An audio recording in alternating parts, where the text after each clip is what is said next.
your right hand and repeat after me. I, Donald John Trump, do solemnly swear. I, Donald John Trump, do solemnly swear. That I will faithfully execute. That I will faithfully execute. The office of President of the United States. The office of President of the United States. We have been given a gift by God today to usher in a new dynasty. Now you get RFK Jr. Don't you want a president who's going to make America healthy again? You get Tulsi Gabbard. Putting our country in a continual state of war. You get Elon Musk and you get J.D. Vance. A hell of a way to start the next 4 years. The right-wing Avengers. We have an army of digital soldiers. Department of Defense under Donald Trump will achieve peace through strength. Shut down the FBI Hoover building on day one. The rescission of 78 Biden-era executive actions, executive orders, presidential memoranda, and others. The golden age of America has most definitely begun. Begin preparing the 30,000-person migrant facility at Guantanamo Bay. They're getting the dirtbags off these streets. There's one guy who can fix this shit, and it's Donald Trump. What's storm, Mr. President? You'll find out.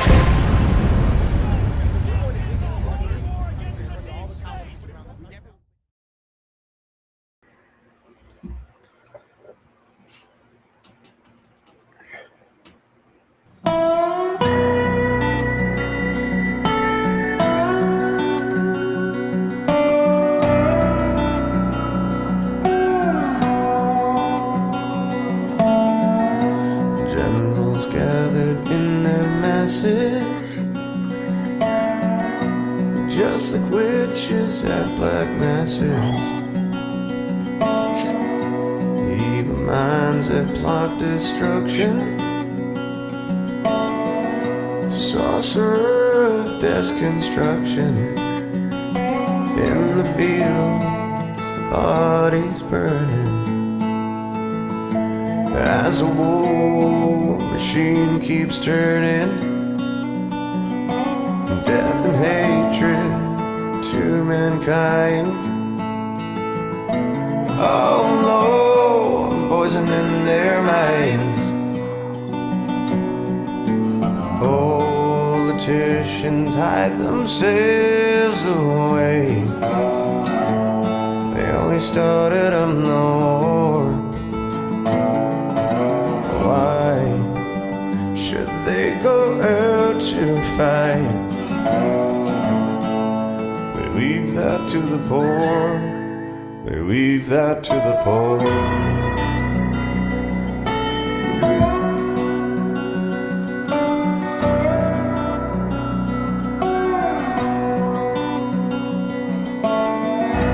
Now in darkness, world stop turning.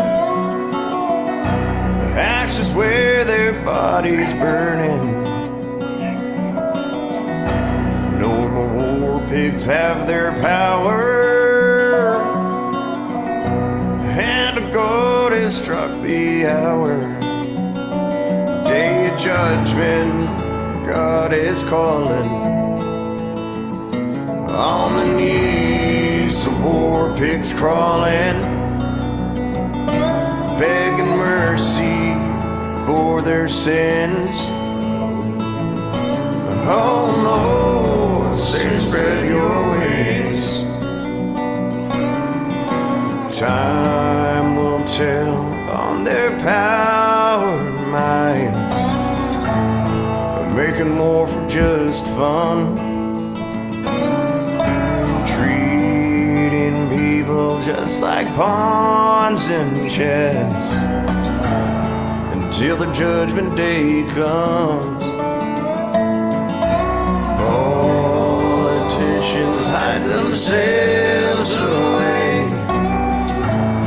They only started on the war. Why should they go out to fight? They leave that to the poor. They leave that to the poor.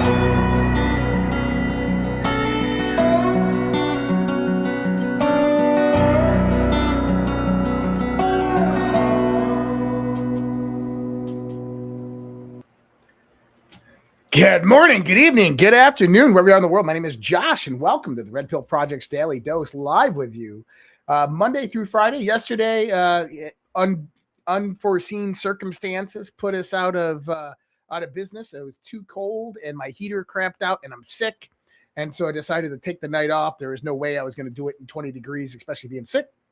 But I hope everybody is doing well out there and having a great day, a great week, and a great weekend. I hope they had a great weekend. We are 1 week away from the week of Christmas. I'm excited. I'm pumped. Hope you guys all got your Christmas shopping done out there. I got a new addition to my backdrop. Thanks, Texas Jewels out there, for my Badlands boomerang. It's pretty cool. It's a Badlands boomerang. But appreciate that, Texas Jewels. And everybody else out there, I appreciate all of you guys. Wish me a Merry Christmas, and I wish you all of you guys a Merry Christmas and happy holidays to all your friends and your family and everybody out there. I'm feeling a little bit better. It was a shit show the last 2 days, and I luckily had some antibiotics. I started taking some antibiotics today, we'll see. We'll see. This time of year, typically this is what happens. It's Tuesday night, though. And if you know what happens on Tuesday nights, right after the show, basically immediately after the show, we go to DEFCON 0, myself and Alpha Warrior over on Badlands Rumble channel and Badlands YouTube and X channels. So make sure you guys are following over there on Badlands. And someone said, Felix Navidad, Feliz Navidad. And I'll say, Happy Festivus. It's a joke if you get it. Seinfeld, right? But I think you guys are not here to hear about what's happening in my world. You're here to learn about what's happening in the world. And holy shit, had the last 4 days been jam-packed. We did a show on Sunday, and all that information is obsolete now, and we're now into a whole new plethora of information. So pretty crazy on what's happening. This last weekend, there was 3 terror attacks in just 1 day. False flag sleeper cells activated. I do believe so. You're going to have to bear with me as well. I kind of outline all my tabs right here, and I have about 60 of them open. There's a lot of news to cover. But have you ever had a window crash on you? Well, they all crash, so I have to reload them every time I go in. So just FYI. But so we had Syria, 3 American service members killed by ISIS. Brown University shooter is allegedly yelling Allah Akbar. Australia, 2 shooters targeting Jewish celebrations. In the last few weeks, 2 National Guard soldiers shot in D.C., 1 dead, 1 critical. Shooter was a radical Islamic.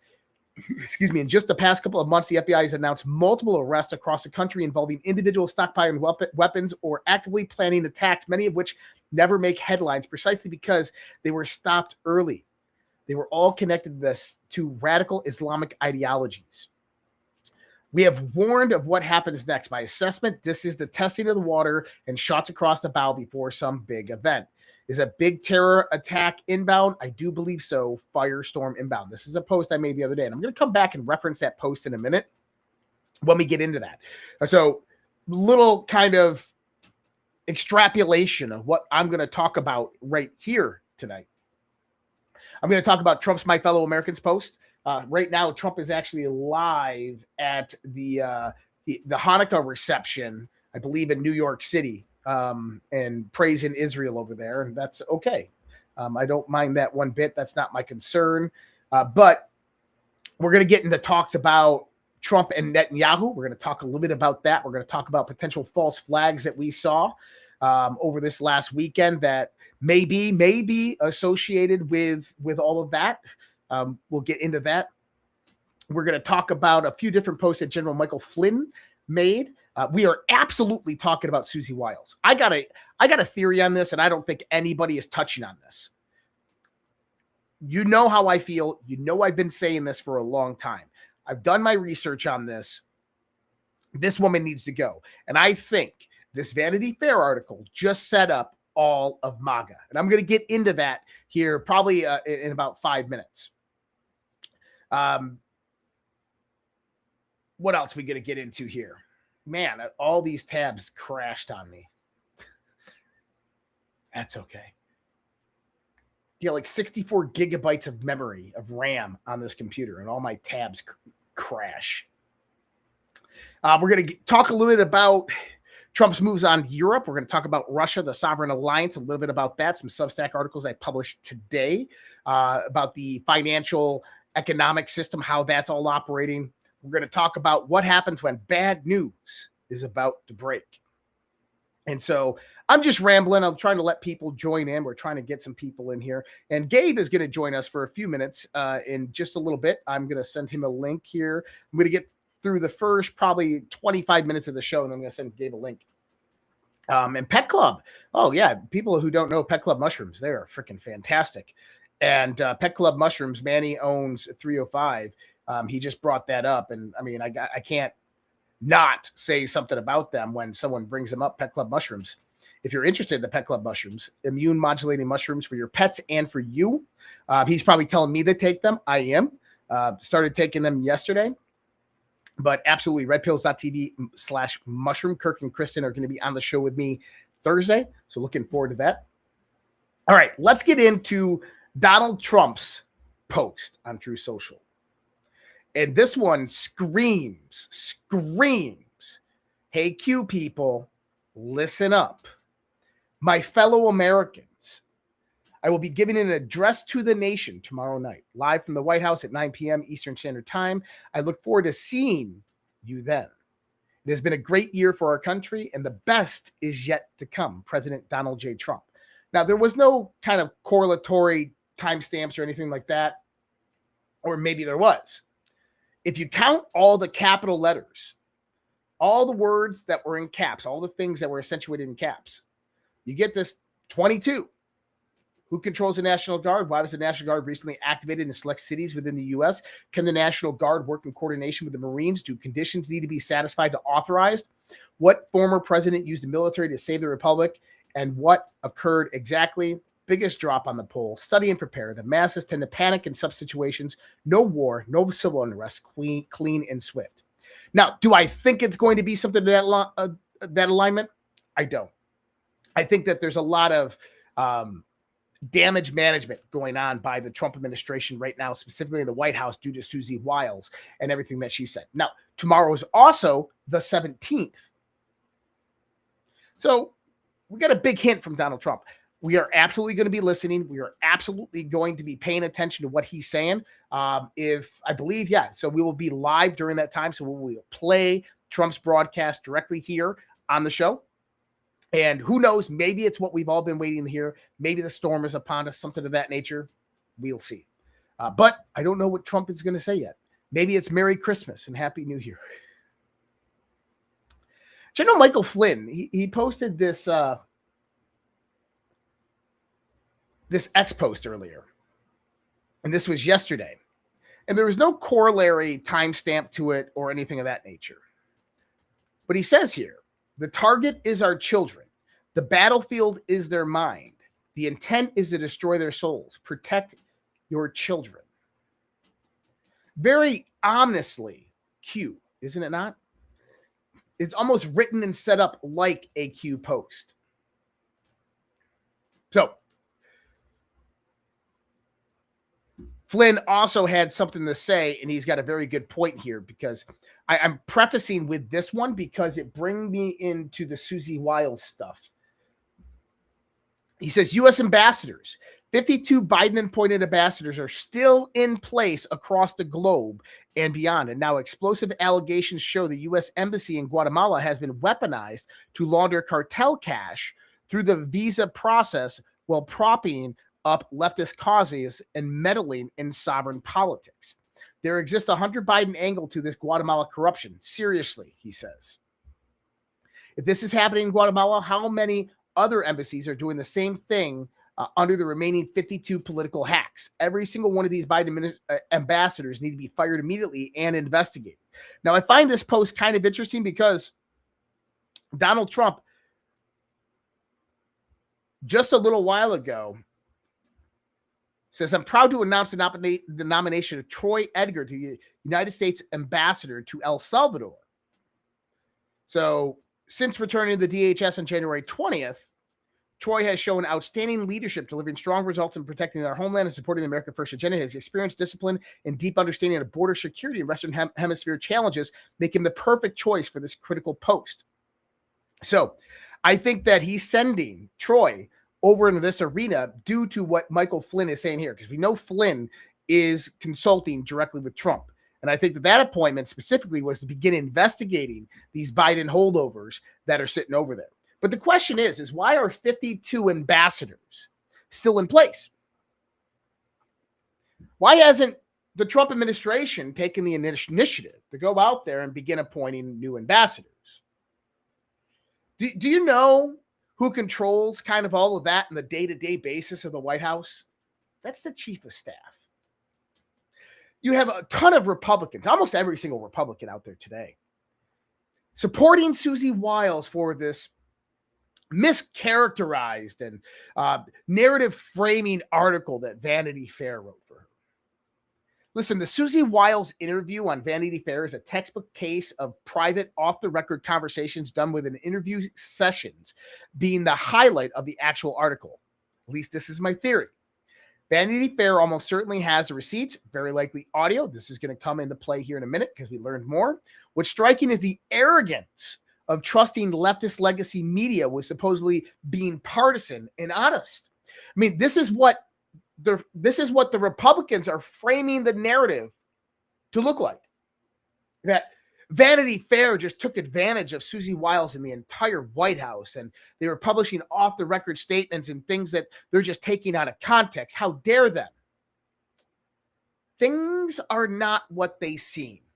And I've been warning about this specifically. Why is it that Susie Wiles is this masterful chief of staff, but we have 52 U.S. ambassadors that are still Biden-era holdovers? How come the Trump administration has massive amounts of positions that aren't filled? How come Biden-era holdovers are still throughout our entire government?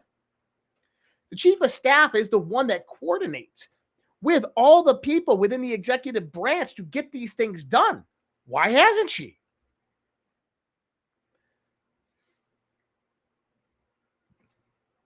This was a great video. It's 15 minutes long. I'm not going to play the whole thing. I'm going to play just a part of it because this is going to set the precedence for everything I'm about to tell you. The complete entanglement and conflict of interest between the current Attorney General of the United States, Pam Bondi, and the White House's Chief of Staff, Susie Wiles. And no, it is not sponsored by Pfizer, but we will talk about them. But let's start with Chapter 1, the early years. So let's go back all the way to 2011. Somewhere in Florida, a woman named Susie Wiles is building what will become the most successful influence peddling operation in modern American history. She's running Ballard Partners, a lobbying firm that sounds like it should be selling insurance, but it's actually in the business of making rich people's problems disappear through the magic of political connections. And meanwhile, Pam Bondi is Florida's Attorney General, which is like being the state's top cop, except your main job is deciding which powerful people you're definitely not going to arrest today. She's building a reputation as someone who really likes Donald Trump, which will, in turn, turn out to be the most important career decision she ever makes. But here's the thing about lobbying that nobody tells you. It's not about bribing politicians with suitcases full of cash like in the movies. It's more about creating a web of relationships so complex. Yep. He goes into the whole influence peddling operations of how lobbyists actually operate. And he goes in to talk about how Pfizer's problems and investigation started under the Biden administration of money embezzlement just disappeared the moment Pam Bondi got in office. How convenient. That various different people associated with Susie Wiles, their problems just disappear when Trump got into office. Now, this is going to be important, but let's go into a few different things here. Now, so Defender of the Republic, you know that we talked about her a few weeks ago on Q After Hours, myself and Alpha, but I wanted to get you her take on it. She goes, first of all, here we are again with members of this administration continuing to give interviews to the fake news. If they botch any part of the story, it's on them. In the very first paragraph, Susie Wiles takes credit for being the reason why indictments and arrests have not happened yet. Then she talks shit on POTUS and VP. Tell me how wonderful Susie is to show the world what clowns you are. And from the Vanity Fair article, President Trump's chief of staff said she tried to get him to end his score settling against political enemies after 90 days in office, but acknowledged that the administration still had an ongoing push for prosecutions has been fueled in part by the president's desire for retribution. Now, they came out and denied these claims, but guess what? Vanity Fair has the fucking receipts, people. They absolutely recorded every bit of this. So this was an extensive interview. This was 11 interviews in total over 11 months. It's absolutely biased. And yes, things are taken out of context. Although from what I've read, it is an accurate assessment of what we have heard from White House insiders as the nature of Susie Wiles. Then I say, Ballard Partners, Pfizer, Bibi might lose their access or influence over Trump. But there's more to this. I'm going to pull up this post because this is the most important post that people will probably read pertaining to Susie Wiles today. I read both parts. I read the New York Times article afterwards, and I had to pay for subscriptions for all of that shit, by the way. That's okay. I said earlier, the Vanity Fair has the receipts. I'm not siding with the mainstream media. I'm calling out an op when I see it. The New York Times article published earlier today. It was mentioned that there were audio recordings of all interviews with Susie Wiles. These receipts will come out. Just recently, we heard that the Bush family will be making a return to politics in 2028. That's interesting. Remember Ballard Partners, what we just talked about? Susie Wiles worked for Ballard Partners. Ballard Partners has risen as one of the most influential lobbying firms in Washington, D.C. since Trump took office. Ballard Partners was founded by Brian Ballard. Brian Ballard is a longtime Jeb Bush ally and fundraiser. He worked closely with Jeb Bush during his time as Florida governor. Ballard was considered part of the Florida Bush political machine. Ask yourself this question. The Vanity Fair article is being characterized as an attack against Susie Wiles by almost all Republicans. Yet, it was 11 months of interviews. The White House approved it. Her statement stating she never said that Elon was using ketamine has already been shown to be false. She did say it. Chris Whipple, the author of the article, has already provided the New York Times with the audio, and I'm sure much more will be released soon. She says that Trump was angry at the DOJ about Ghislaine Maxwell and still to this day doesn't know why she was moved to a minimum security prison. What? Who does the fall of Susie Wiles benefit and who does it hurt? It absolutely hurts all MAGA Republicans who are coming out in defense of her. It hurts Trump primarily. Who would benefit from this? The Bush family Republicans who are already said they are aligning for a political comeback. If their op is successful, Susie will get fired. It will happen as we predicted. Audio gets released. Audio will show that she bashes Trump, others, and frames them as incompetent. Trump would need significant change in the White House to rebound from this. But Susie, she'll go right back into lobbying. Now look at this. Mr. Musk has acknowledged trying ketamine a few times, but denied reports of more recent use. In an interview with the Times on Monday, Ms. Wiles took issue with a quote attributed to her about his drug use. She goes, "That's ridiculous," she said. "I wouldn't have said it and I wouldn't know." But Ms. Whipple played the tape for the Times in which she could be heard saying it. That's interesting. This is the concerning one. This is showing you the power of the chief of staff and the wrong framework that Trump has in place. She added that it was Deputy Attorney General Todd Blanche's idea to go interview Mr. Epstein's convicted associate, Ghislaine Maxwell, in prison, and the president did not know that she would be transferred to a minimum security prison. The president was ticked she said. The president was mighty unhappy. I don't know why they moved her there. Neither does the president. You're trying to tell me that Todd Blanche, the deputy attorney general, appointed by Trump, says, I'm going to go and interview Ghislaine Maxwell. It's public news. We hear about it a week before it happens. Trump doesn't say anything about it. Nobody says anything about it. He goes and does it. He cuts a deal with Ghislaine Maxwell to transfer to minimum security prison camp. This has to be signed by Pam Bondi.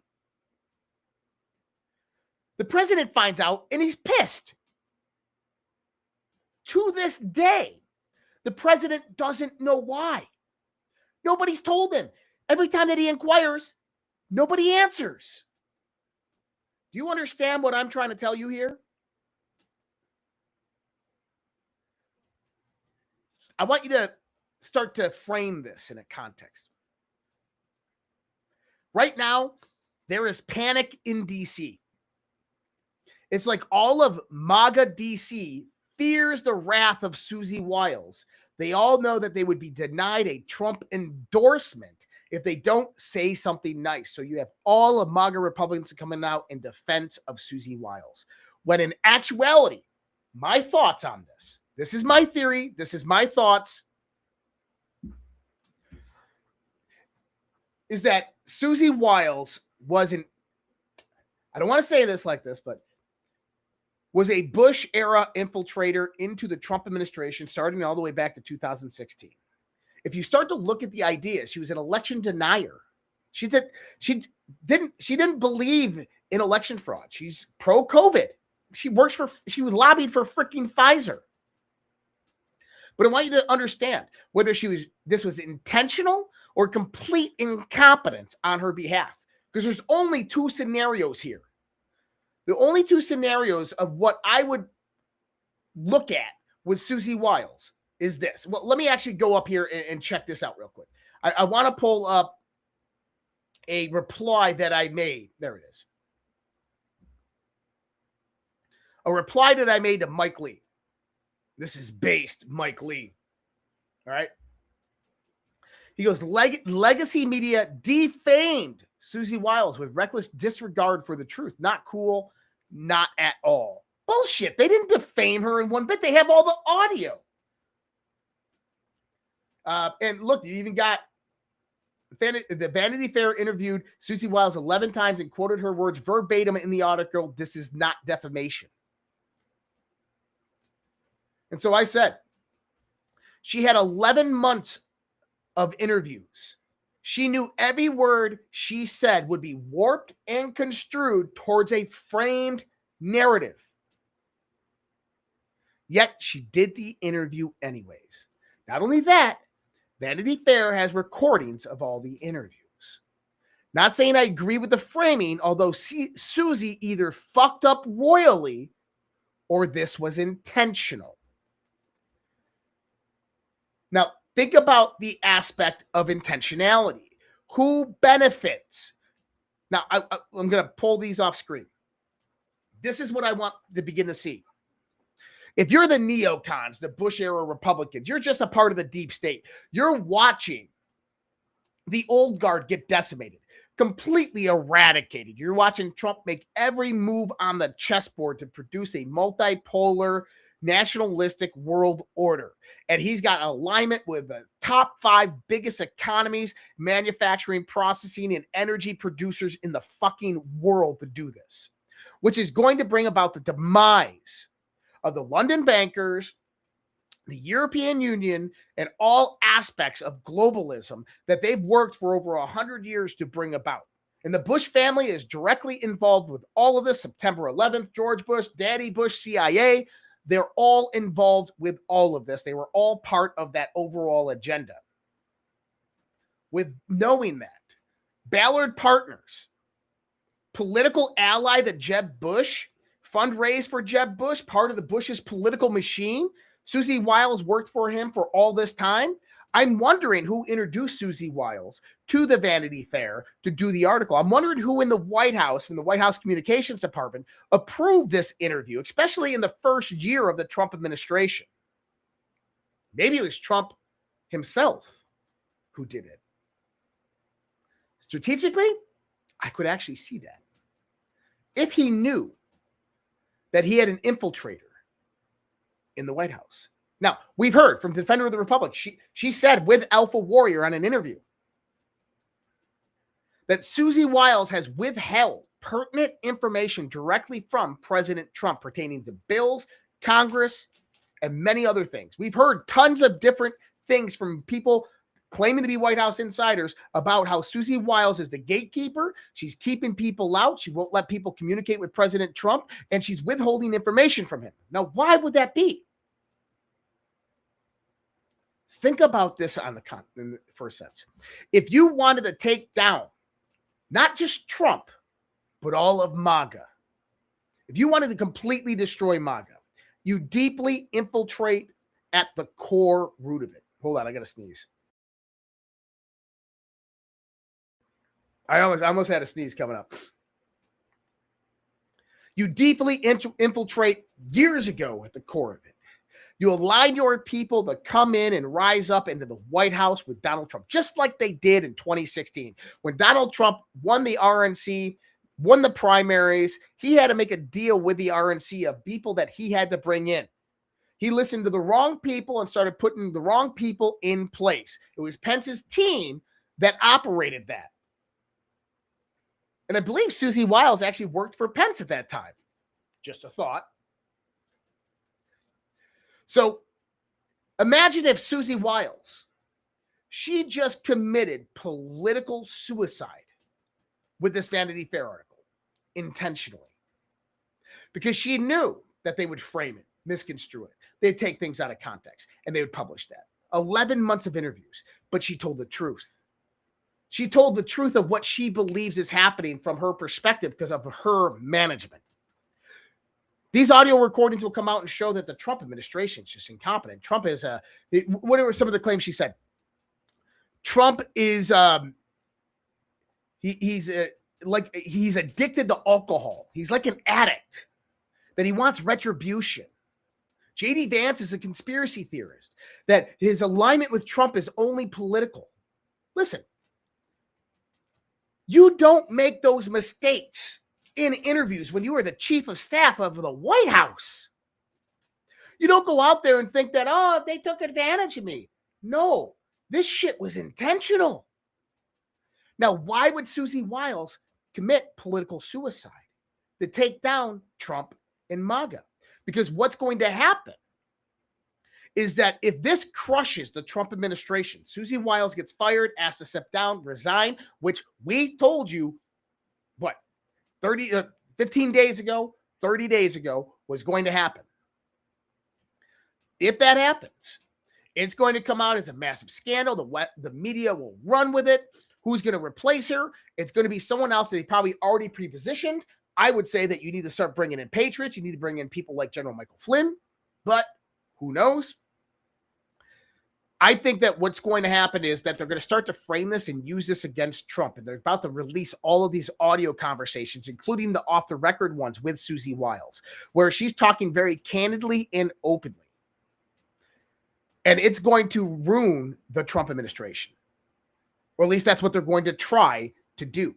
Why? Because you need political framing right before the midterms to make Trump, his administration, look completely incompetent, that he is out there for nothing more than vengeance, that they're operating on conspiracy theories. This is what they want to do prior to the midterms. And then once they lose the midterms, i.e., once the Republicans lose the midterms, Trump gets impeached. You go into 2028. Boom. Republicans are not going to win. A Democrat will come in. If the Republicans do win, it's going to be a rebirth of the Republican Party through the Bush family. I shit you not. This is their strategy. This is the op that is playing out right now. I hope I'm wrong. I seriously hope I'm wrong. But this is what I see. All right. So put Susie Wiles to the side. How much time do I think she has left? Well, every single Republican has came out and said something nice about Susie Wiles. Carolyn Levitt came out and said something nice. Matt Gaetz came out and said something. Pam Bondi, except Donald Trump. Donald Trump's the only one who hasn't came out and said anything nice about Susie Wiles in the last 24 hours. Just saying. Maybe he will tonight. Maybe after this thing that he's at, the celebration, he'll come out and be like, Susie Wiles is an amazing human being, like he says all the time. I don't know. But you got to remember, all the people out there talking about Susie Wiles as the greatest thing since sliced bread need endorsements from Donald Trump, which go through Susie Wiles. A memo was just sent to Congress finding the Biden FBI did not find probable cause to raid Mar-a-Lago, but prosecutors did it anyway. This is bad. This is bad for these Biden DOJ. If you have the Attorney General that signed off on this, the Ray from the FBI that signed off on this, you're talking jail time with no probable cause. This is really bad for them, and it's going to be really interesting to see how this unfolds. All right. I got to go fast, and I got to go through a lot of stuff. So we're going to try to get through most of it. Whatever I don't get to tomorrow, I'm definitely going to try to get to. Whatever I don't get through today, I'll definitely try to get through tomorrow. Now, Donald Trump made some very alarming statements about Rob Reiner, who was murdered, him and his wife murdered by their son in Los Angeles. After leaving Conan O'Brien's Christmas party where they had an argument with their son, they went home. Apparently their son slit their throats. They were dead. Now, Trump said this today when asked about it. Let's listen to this. A number of Republicans have denounced your statement on Truth Social after the murder of Rob Reiner. Do you stand by that post? Well, I wasn't a fan of his at all. He was a deranged person as far as Trump is concerned. He said he knew it was false. In fact, it's the exact opposite, that I was a friend of Russia, controlled by Russia. You know, it was the Russia hoax. He was one of the people behind it. I think he hurt himself in career-wise. He became like a deranged person, Trump derangement syndrome. So I was not a fan of Rob Reiner at all in any way, shape, or form. I thought he was very bad for our country. Yeah. So he also goes on in there to state that he was behind it all, that he was one of the people that started it. What was he talking about? Well, this is 22 minutes, but I think you'll get from the get-go of what's actually going on here. We're not going to watch the whole 22 minutes. Either person can sit at either place. Either place. Whatever's good for you. I don't think either one of us has a good side. You don't so have it a doesn't good matter. side. It doesn't We're matter. both bad sides. All right, me too. We're both of the follically challenged. So thank you for coming. I really appreciate it. And the thing that to me is so frustrating is that this cataclysmic thing happened to our country, and people don't seem to understand it, understand the gravity of it. And, you guys were talking about how, it's unusual for people who have been. Oh, what's this?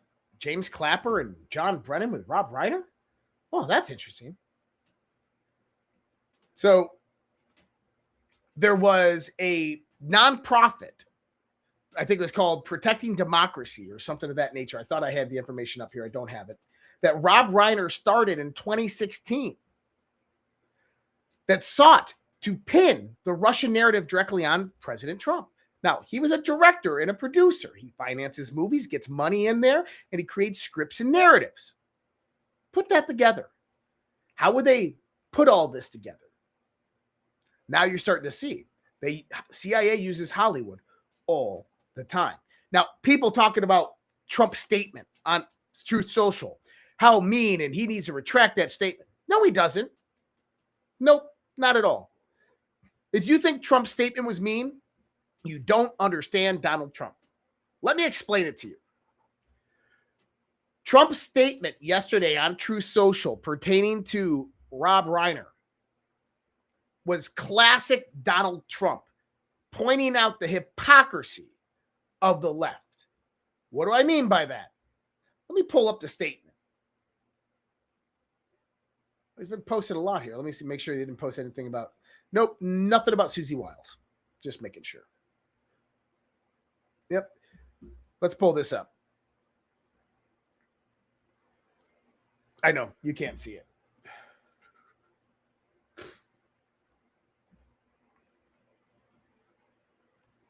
If you don't realize, I'm trying to move it over to the screen. There it is.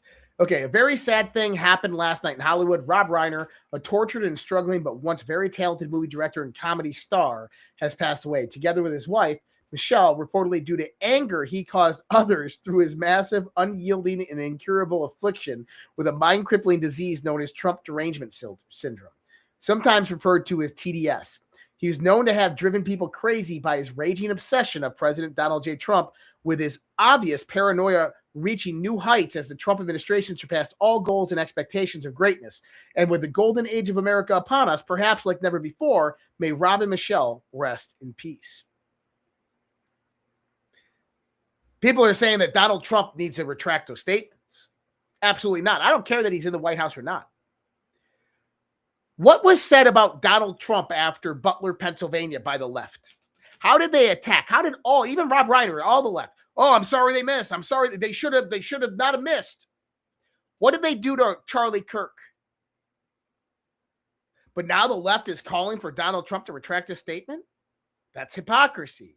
People are beginning to see the hypocrisy. And that's the most important part here. Donald Trump puts these things out there to present an optical situation for you to be aware of. He's pointing out the hypocrisy. Hey, I'm going to do this. Watch how they attack me. But when they do it, it's mainstream media, and everybody agrees with it. The floodgates are opening, and this is kind of where it starts to get into the good shit. DNI Gabbard releases new declassified 2016 emails exposing Intel chiefs' hesitations on Russian election hack claims.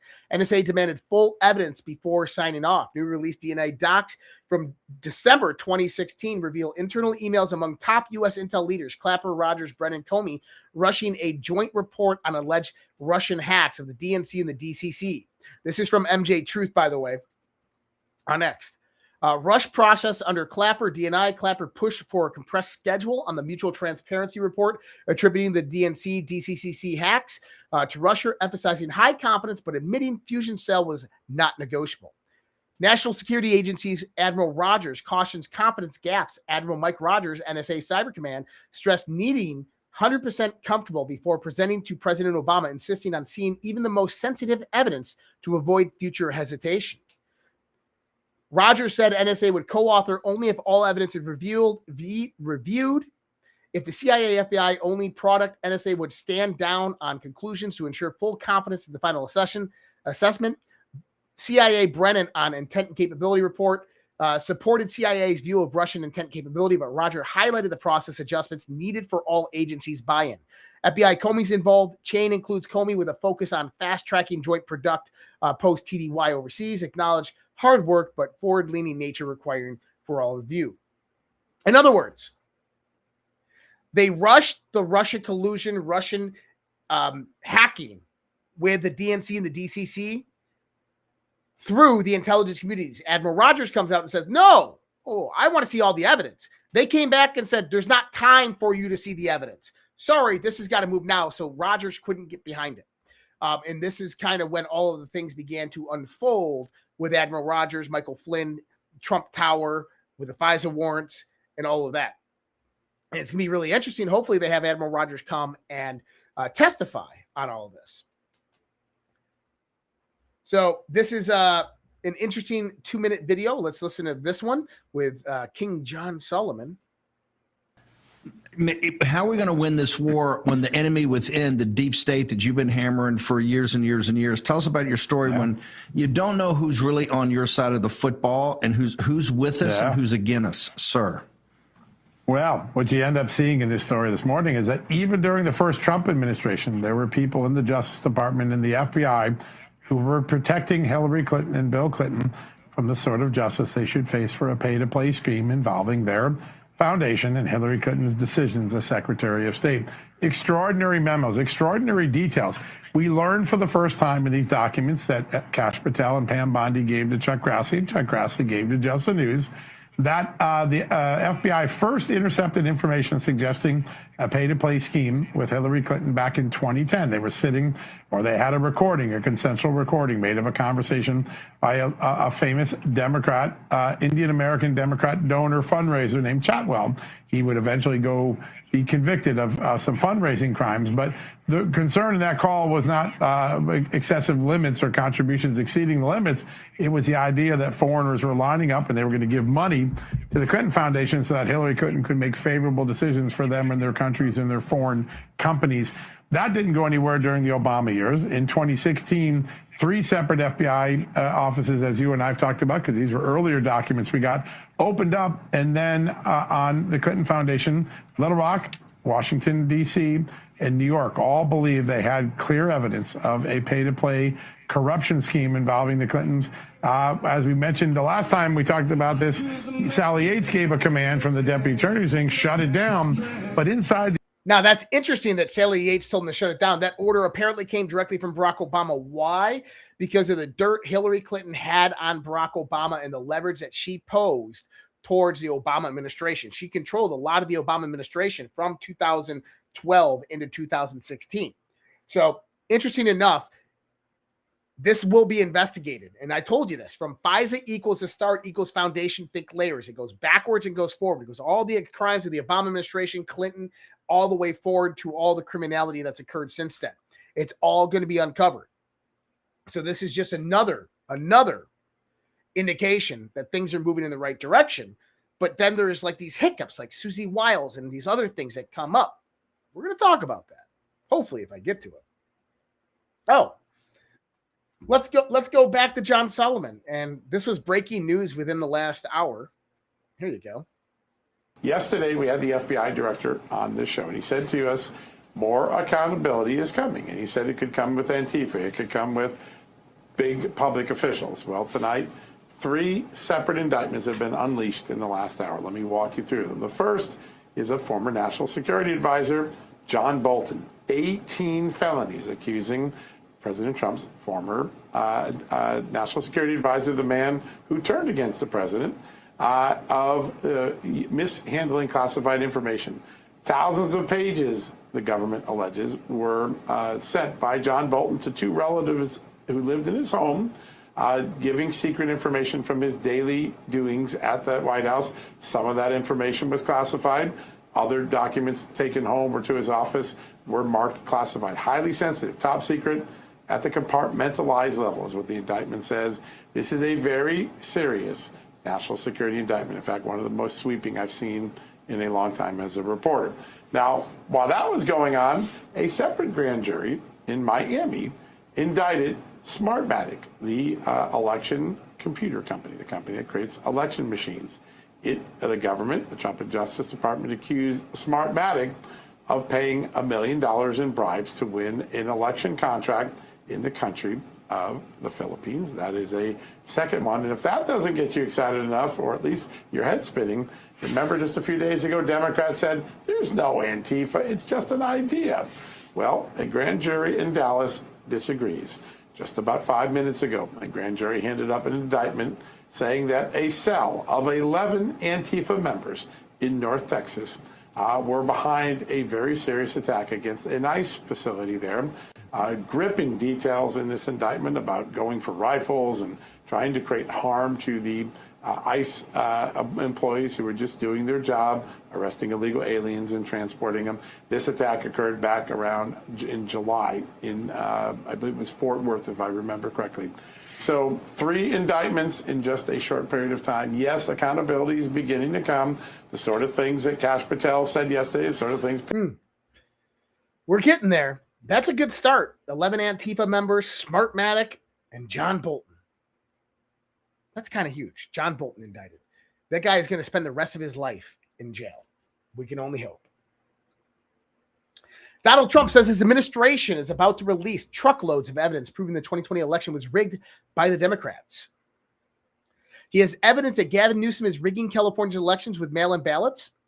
that he recently came out and stated that the state of California, the White House announced that California is under criminal investigation for mail-in ballot fraud. The pattern was identified by Kamala winning by 3.1 million votes and California removing 3.1 million voters.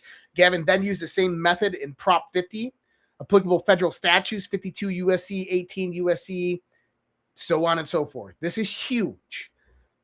If we can fix this before the primaries and we don't have Susie Wiles fallout, this could be huge. This could give us supermajority. If we clean up California, if we clean up federal elections before that time, could be a one hell of a red wave. All right, 3 terror attacks in one day. What the hell's going on here? All related in some way, shape, or form to ISIS, although we don't know with Brown University what was really happening there because they've identified, various different suspects. The first suspect's name was released and then withdrawn, and he was let go. That one seems like something else is going on. I will talk about that in a minute. So the whole world is watching. It's the name of the show tonight. The White House issued a warning just the other day, December 15th, to Israel for violating the ceasefire in Gaza. If you want to ruin your reputation and show that you don't abide by agreements, be our guest, but we won't allow you to ruin President Trump's reputation after he brokered a deal in Gaza. So, what did Netanyahu do? U.S. officials say the stern message was delivered to Netanyahu: if you want to ruin the reputation, be our guest. Behind closed doors, frustration is growing. Trump, Secretary Rubio, and envoys Witkoff and Kushner are reportedly fed up with what they see as Israel's inflexibility on Gaza, Syria, and the West Bank. The White House accuses Netanyahu of undermining efforts to stabilize the region and expand the Abraham Accords, especially with Arab states now refusing to meet with him. Trump told Netanyahu in a recent call that he needs to be a better partner if peace process is to move forward. The ceasefire's second phase requires Israel to pull back troops from Gaza, a move Netanyahu is stalling on. As one senior U.S. official put it, we're not asking Netanyahu to compromise Israel's security. We're asking him to stop taking steps that the Arab world would see as provocations. The risk ahead, if this rift deepens, the consequences could be far-reaching. A Gaza ceasefire could collapse, dragging the region back into open war. The Abraham Accords would stall and even reverse, closing the door on potential normalization with Saudi Arabia and beyond. Trump's legacy deal, his central foreign policy achievements, could unravel just as the region seemed to be turning a corner.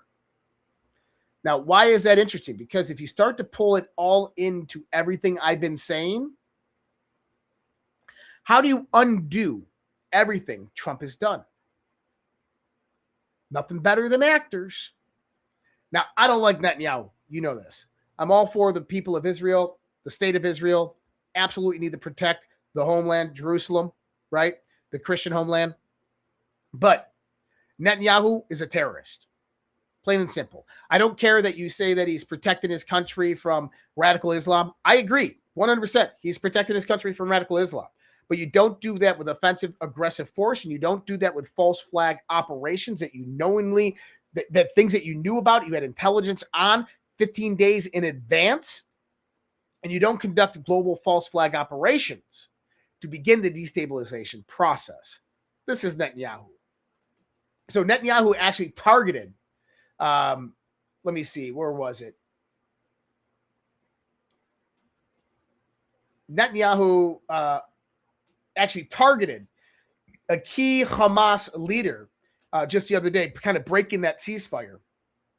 Now, Trump obviously said some words to Netanyahu. I'm pretty sure the words were probably deeper than that.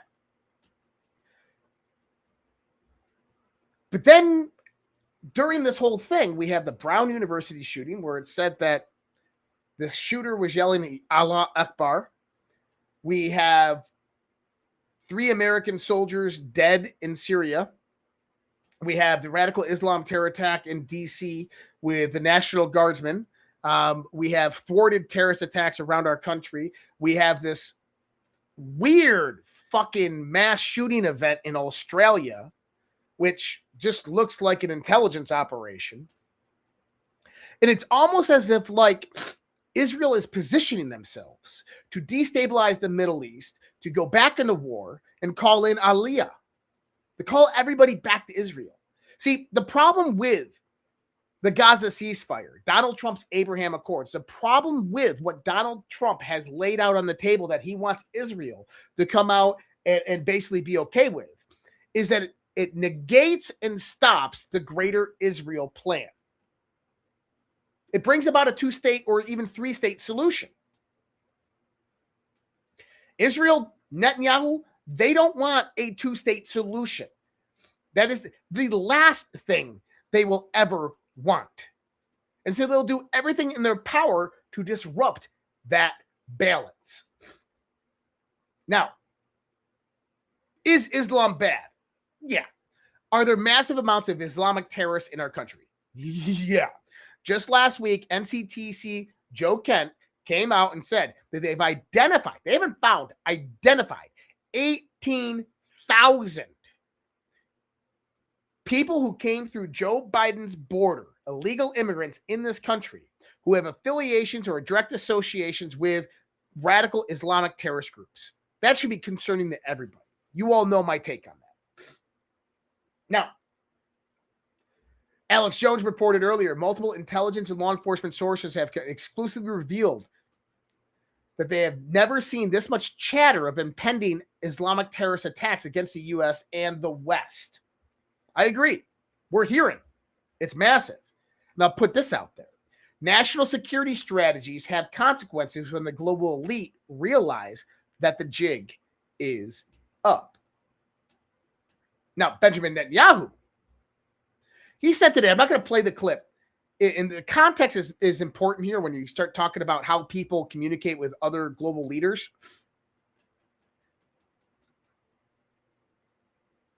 Hold on one second.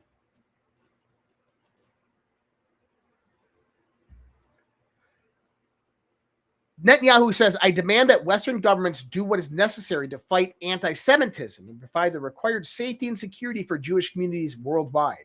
They would be well advised to heed our warnings. I demand action from them now. And I think what he's talking about in the context of his warnings, I mean, this is about anti-Semitism. Well, you take that for what you think it is. What is Netanyahu really talking about there? Heed our warnings. You remember when the Iran conflict was going on, the 12-day war over there with Iran, and Israel was putting out propaganda videos of Iran's ballistic missiles hitting New York City and Mar-a-Lago, and Netanyahu coming out there and saying that we wouldn't want the nuclear missile from Iran to go out there and hit Mar-a-Lago. I mean, well, you got to understand that Iran never had that capability or technology. Israel does. Now,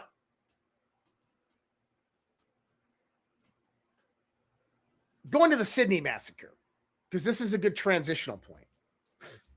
Man, I got a massive congestion. I apologize. So, Sydney massacre, 16 dead, 40 injured in the Bondi Beach shooting. 10-year-old girl among the victims. So, Bondi is spelled like Bondi, like Pam Bondi. Kind of interesting there. You have the two shooters, which were father and son. Both, I believe they're Indian or Pakistani associated with ISIS. Israel immediately came out and blamed Iran for Sydney's Bondi Beach attack. Israel intel names Iran as a prime suspect. Hamas Hezbollah connections are being examined. The Mossad even sent, or Netanyahu even sent the Mossad to Australia to investigate this. They have no jurisdiction over there. I came out and I said, this rhetoric on a nation-state level is what destabilizes regions and starts wars. Within hours after the attack, the Mossad had the intelligence verifying it was Iran. This screams a false flag to me. So, Israel officially calls for military response against Iran after Israeli intelligence quickly assessed that Tehran was the main suspect in the Bondi Beach attack. Israel security officials claim that Tehran had been working to build terror infrastructure globally. Motive? When accusations like this arise, ask yourself, who benefits? Radical Islam is absolutely a threat, yet this one doesn't fit that narrative. Even Mario Nawfal on X came out. I said, I find this very hard to believe. Iran has already condemned the attack, and strategically, it makes no sense to commit such a horrific attack on a country that has recognized the state of Palestine, supported the JCPOA deal with Iran, and has never conducted any military strike on Iran or Hezbollah. 100% agreed. It makes no sense. But it only makes sense when you start to go into maybe the motives of this a little bit more. The ingathering of the exiles, the kibbutz galayot. I believe that this is about to happen. In Jewish theology, the return of the Jews to Israel, known as Aliyah, is explicitly prophetic. It is repeated in biblical promises that God would gather the Jewish people from exile and restore them to their land. Many religious Jews view modern Aliyah as the beginning of this prophetic fulfillment rather than its completion, unfolding in stages over time. While interpretations differ on timing and meaning, the concept of a worldwide return is ancient, foundational, and central to Jewish eschatology, not a modern invention. Most religious Zionists and many Orthodox Jewish scholars view modern Aliyah as the Achalata de Gulua, the beginning of redemption, meaning the prophecy unfolds in stages, first politically and physically, later spiritually and messianically. This matters. The return can happen before the Messiah, not only after. It's going to be biblical. Now, I want you to think about this.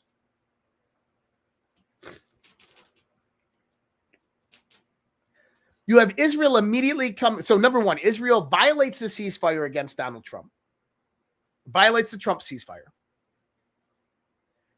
And then Trump scolds them. You have 3 terror attacks in one day, all associated with ISIS, which we know who funds and who created ISIS. Okay? CIA, Mossad. You have a terror attack in Bondi Beach. Bondi. Pam Bondi? I don't know.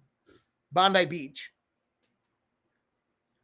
Where 2 radical Islamics shoot up a bunch of Jews, killing over 14 and wounding over 40.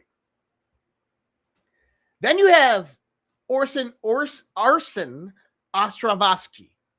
Now, I'm not here to defame Arsen or any of this stuff about him, okay? We've all seen his mug all over. He's going to love the publicity. So he's one of the Zionists who spent the last 2 years justifying Israel's genocide and supporting Israel bombing hospitals in Gaza, and was injured in the attack in Bondi Beach in Australia. Okay. You know, unfortunate for him, right? Well, it's really interesting because not only was Arsen at the Bondi Beach attack, but he was also self-proclaimed at the October 7th attack. And then the other day at the Brown University, the same girl who survived that was also at Parkland. This is odd. Now, I'm going to show you a few other things that are odd. Arsen has came out and talked about how he got grazed in the head by a bullet, okay? And I want to pull up some notes here. He was grazed in the head by a bullet.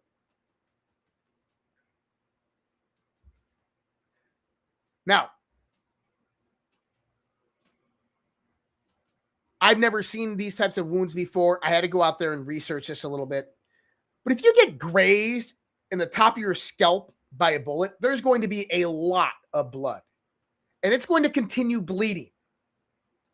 Which then brings about this. This bandage makes no fucking sense whatsoever. And Arsen, I don't give a shit. This bandage makes no sense. Number one is if you got grazed in the head by a bullet that caused that much blood, you need active compression on that wound. Unless they packed it with something that stopped the bleeding, which I highly doubt they did because they don't carry that necessarily with just police medical bags. That number one is they would clean off that whole area. The bandages are too clean. There's no blood seeping through. And yes, I've seen the image of him getting the makeup and stuff like that put on it. I'll give you my comments on that in a second. I'm not going to pull up that one, but I'm going to give you my comments on it in a second because of what I think is really happening here. So, by the way, Arsen Ostrovsky, did you know that he's Ukrainian? He grew up in Odessa, Ukraine. Just throwing that out there in case anybody was wondering. And yes, he most likely works for the Mossad. That's at least my thoughts. Clean bandages, fresh wound, no blood coming out. And then you get this image that's floating around with him like on the ground smiling. Now, I will say, if you look at the image I just showed you, the shirt line right here has no blood on it. Where on the one that he's sitting down on the ground, it has blood on it. That was intentional. This was an op, people. And yes, people died in the op, but it was definitely an op. Now, I have two reasons why I think they would be doing this. Now, I got to be very careful on how I say these things and frame these things. So crazy people don't take them out of context. Okay, this was an op. Let me get into the why or the two types of ops that I think it might have been. And also, I think that both of these are coming about at the same time. But first, I do have to go. Oh, man, I got to call Gabe. We got to bring Gabe in here in a second. Okay, give me 1 second. Let me do this real quick.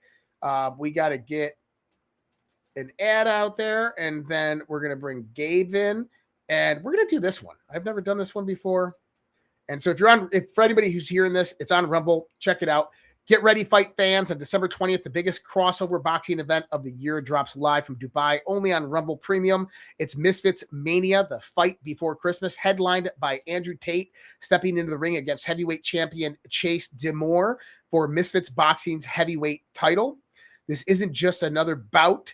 It's a global event with a stacked undercard and all-out action you can't miss. Tune in exclusively on Rumble Premium and witness drama, power, and one of the most talked-about clashes of the year. Mark your calendars, December 20th, because Misfits Mania is about to deliver fireworks. Sign up today. And you guys can find all of that on Rumble.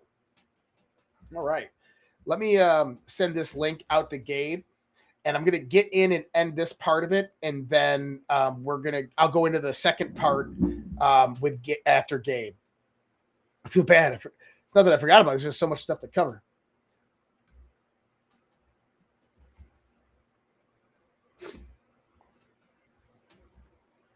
And Trump posted, let me see here.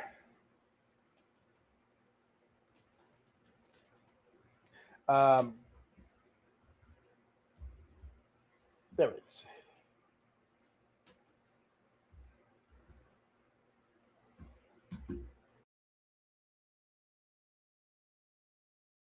I sneezed and you guys didn't catch it.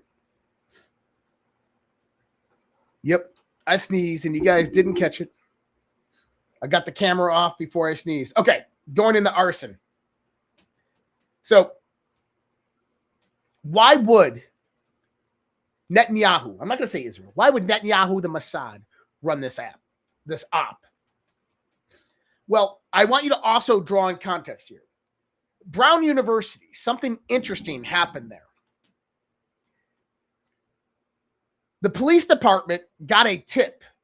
The FBI immediately moved in on the tip and went and detained that guy. And then somebody in the FBI released his information and name to the media. His picture and image was put out all over social media. Now, Brown University, they wiped this other guy's profile page, which this guy fits the description of potentially the shooter. The police department came out and said, nope, he's not. His name, his images are all out on the internet.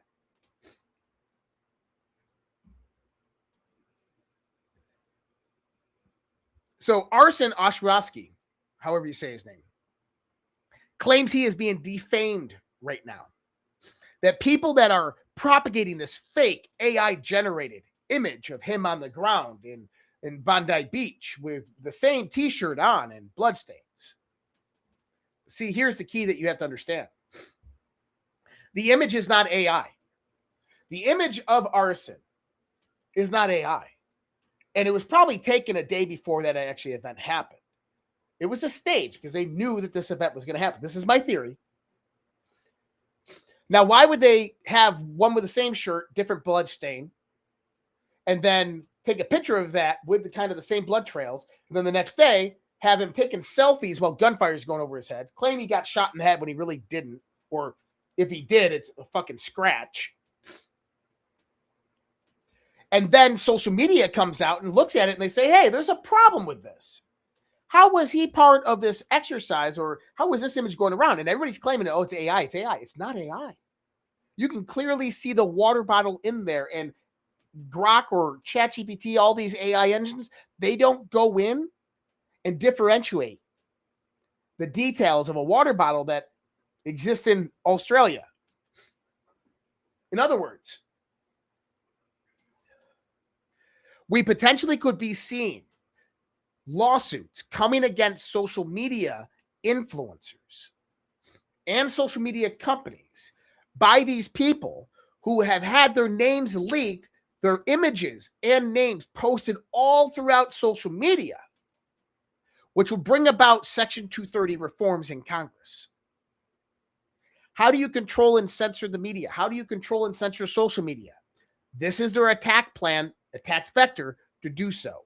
This is my warning that everything that I'm seeing in the last few days, whatever this op was about cracking down on X, about going out there and making social influencers take the bait, publish the information, defame the shit out of people, get sued by these actually people who are preserving this information, and then they come after the social media platforms, and this promulgates Section 240 reforms, or Section 230 reforms. That's my theory. Now, why would that be important here?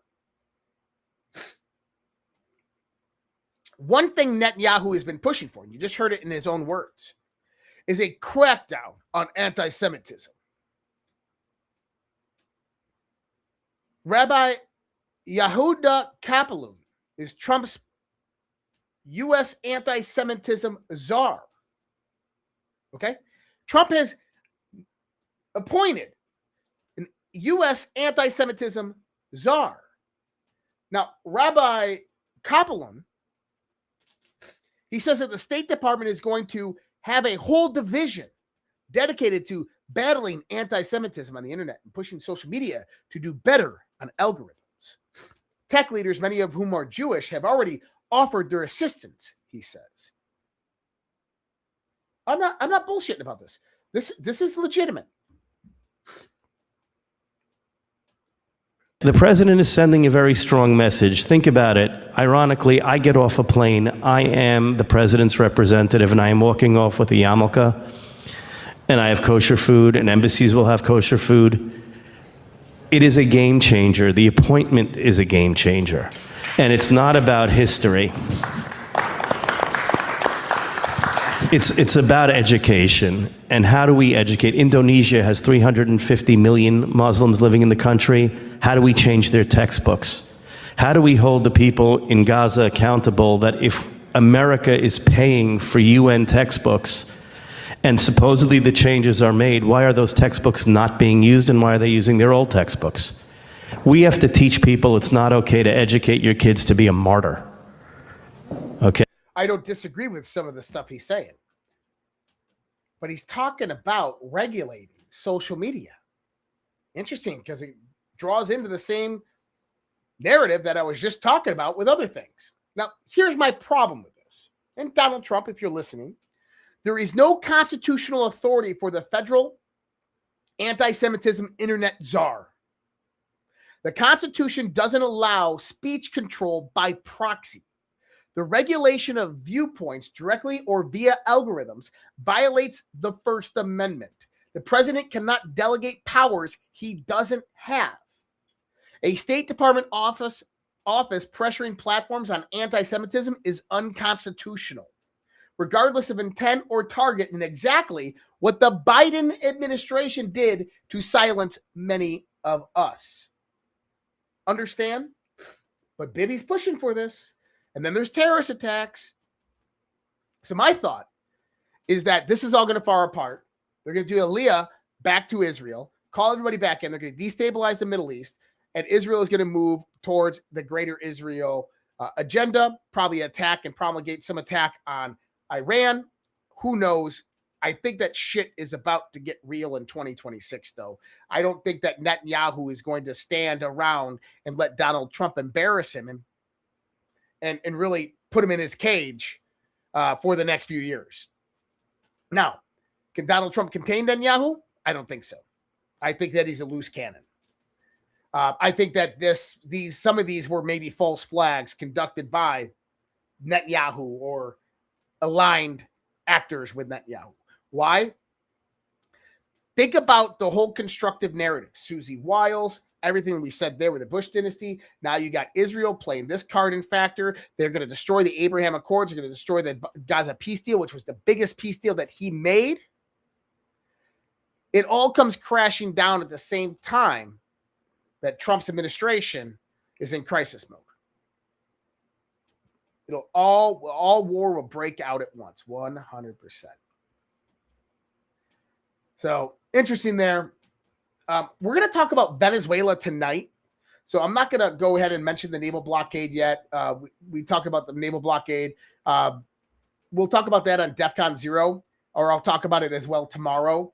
The U.S. is doing a naval blockade of all sanctioned oil tankers in and out of Venezuela. Called it. Yep. Trump put out a post about that. He signed an executive order declaring fentanyl a weapon of mass destruction. And by the way, these posts are my posts are still loading. I told you that my stuff was crashed hard. So I have to go back in memory. I got 60 tabs and trying to remember what we got here. Man, I really wanted to I'm going to get into my Substack stuff tomorrow because I'm going to have more time. I sent Gabe the link. So Gabe has a link. Thank you, Glenn. Oh, I need some water. I'm going to cough. All right. I did want to get into the Colorado stuff. So Venezuela we'll talk about tonight. And then a few other things.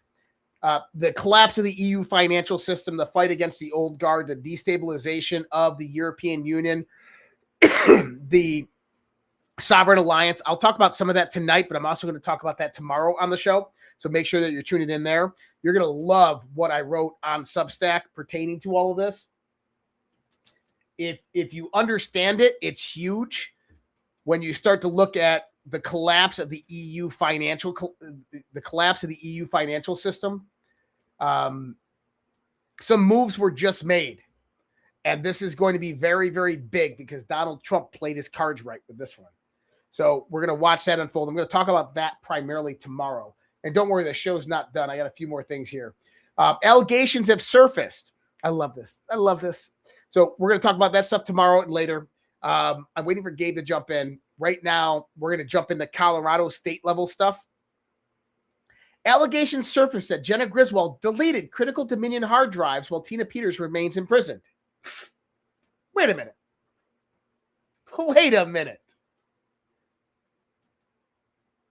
Isn't that what I said? Quite literally, isn't that what I said on this show?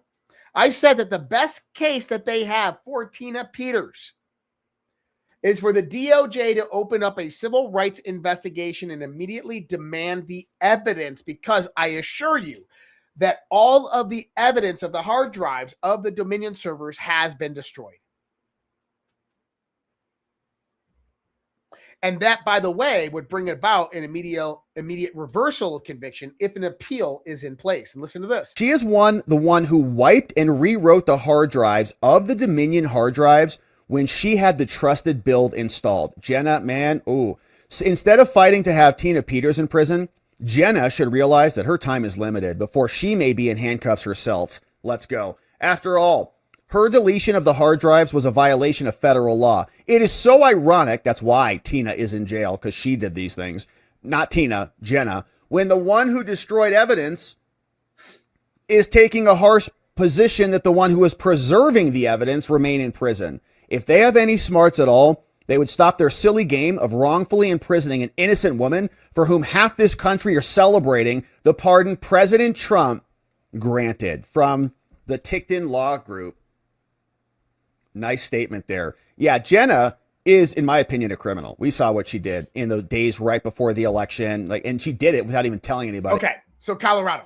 So we know the pressure that's being put on Colorado right now with Tina Peters, the pardon that came about. Peter Tickton is the lawyer.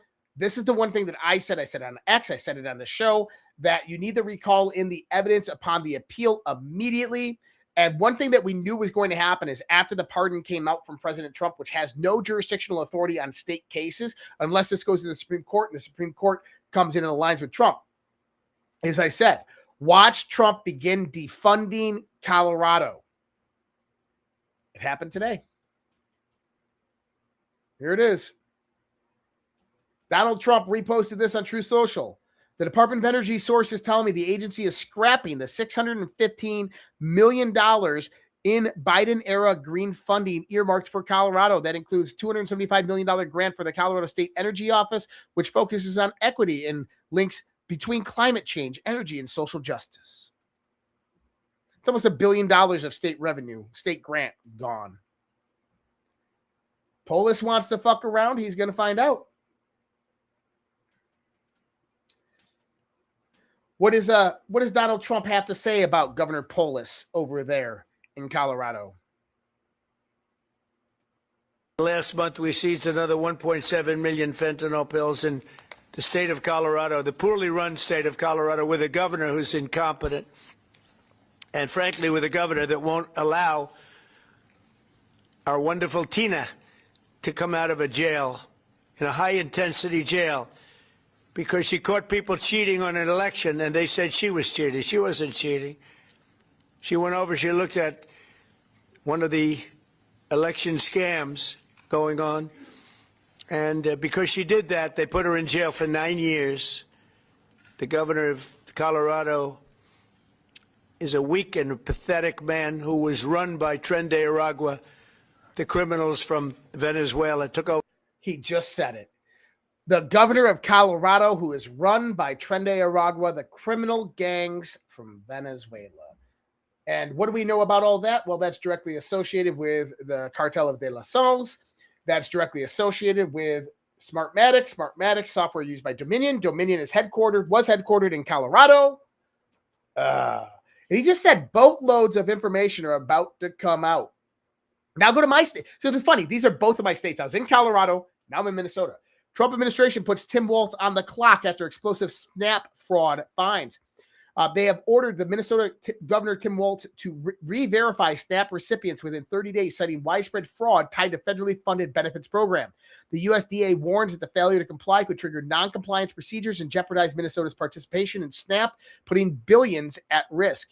USDA Secretary Brooke Rollins made the message unmistakable. The attach requires you to verify SNAP participation in the next 30 days. Tick-tock. Now, Tim Walz is under a lot of scrutiny.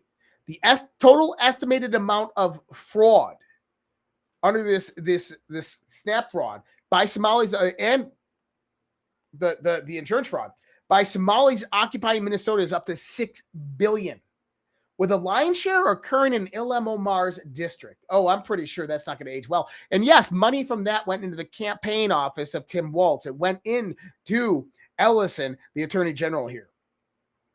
I posted an audio clip from yesterday on my X account.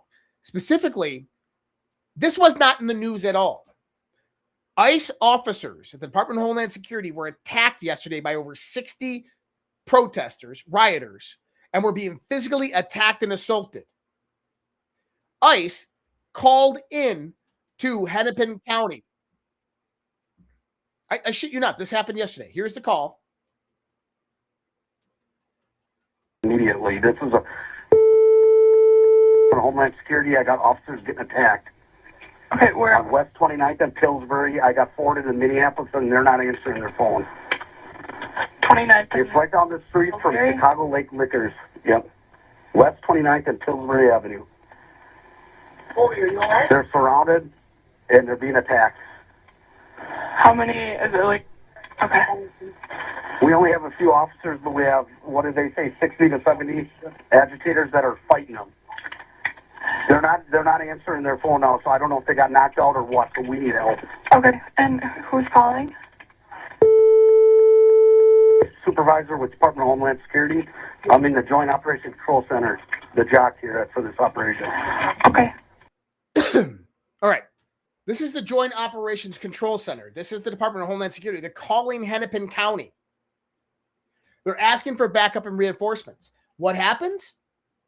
Minneapolis PD ignores the fucking calls.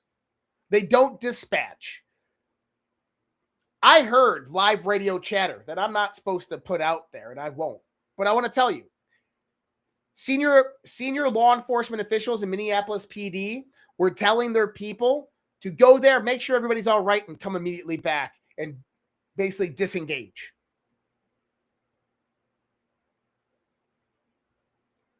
This is not good. This is really, really bad. And Trump needs to put in the National Guard immediately into Minnesota. And I potentially hope that that's what tomorrow is actually about. All right. I just rescheduled the game. If you notice, I was doing something there. I don't have enough time to bring him in, and I apologize for that. So we'll bring Gabe on tomorrow.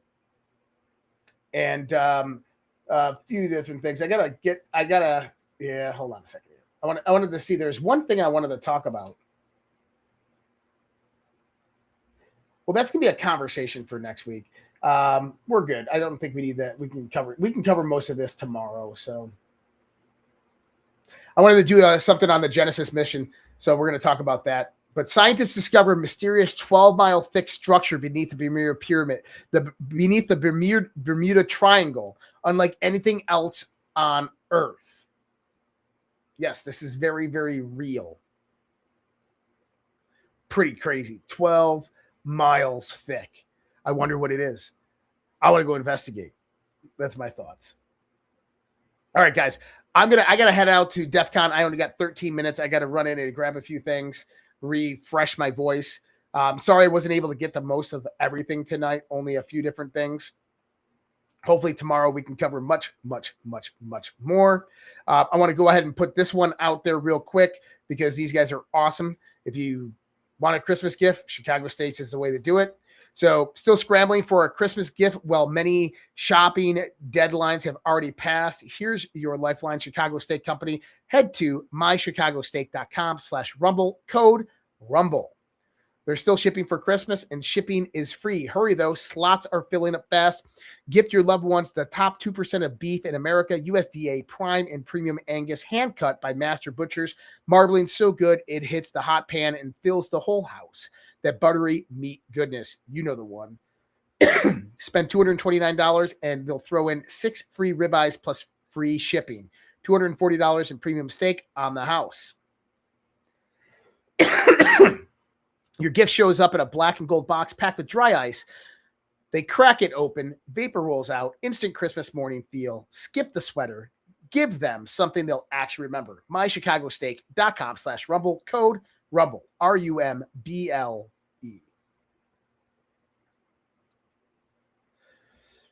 And of course, I'm going to go into a coffee and fit right. But that's okay. It's the end of the show. I got to head over to DEF CON. I got to take care of this cough real quick. So, guys, I love you. Much love, respect. God bless. Take care. Have a great night. I'll see you guys. For many of you, I'll see you here in a few minutes. Others, I will see you tomorrow night. We're going to go over much, much more. Part 2 of this long recap of what's been happening and more to come. So, much love, respect. God bless. Take care. Have a great night. We'll see you next time.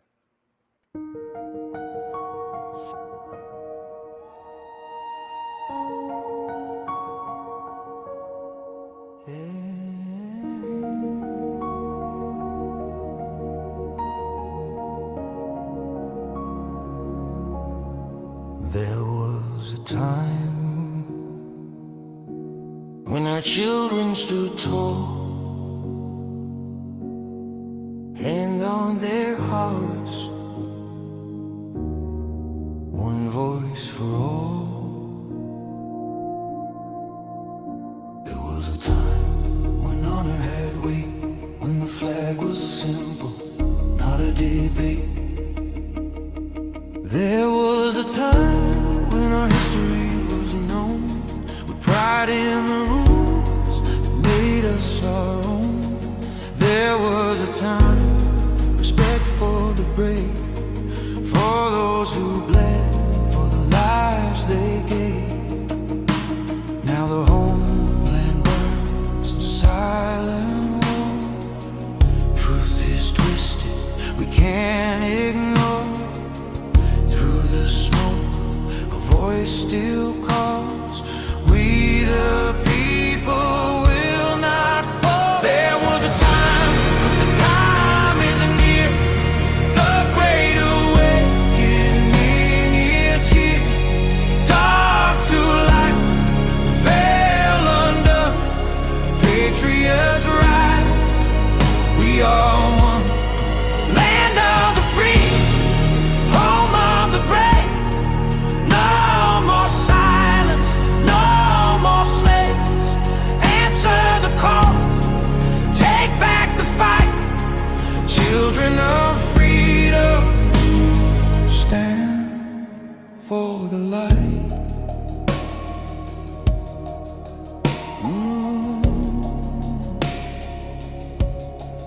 There was a time when truth was clear, when the media served, not ruled by fear.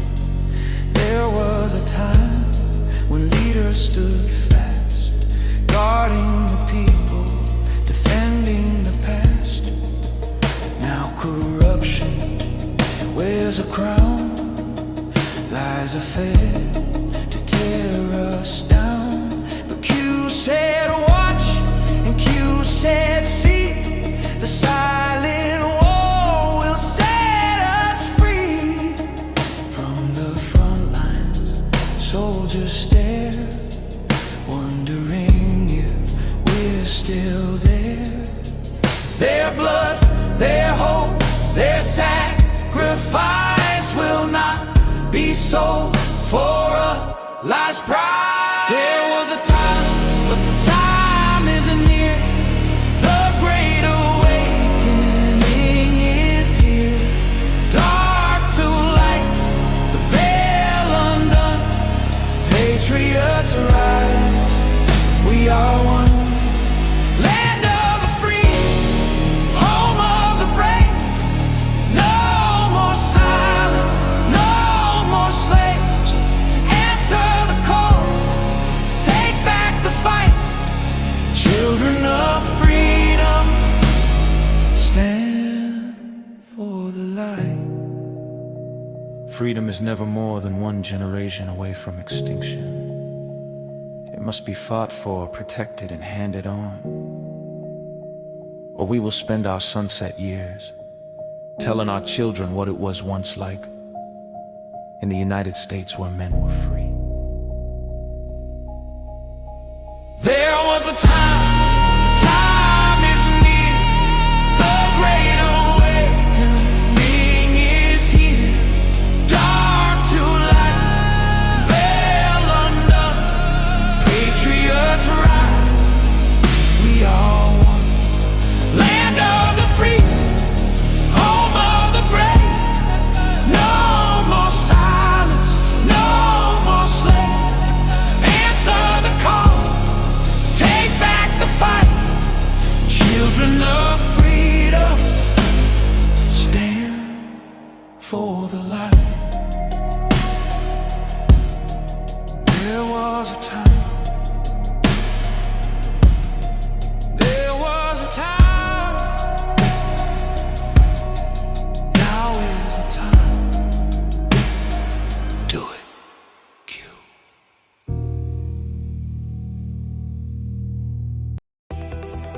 I don't have to tell you things are bad.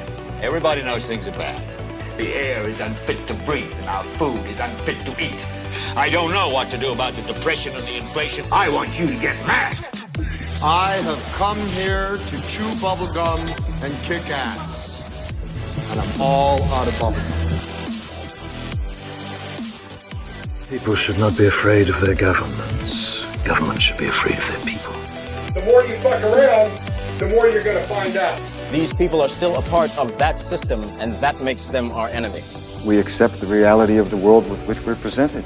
It's as simple as that. I want you to get up right now and go to the window, open it, and stick your head out and yell, I'm as mad as hell, and I'm not going to take this anymore!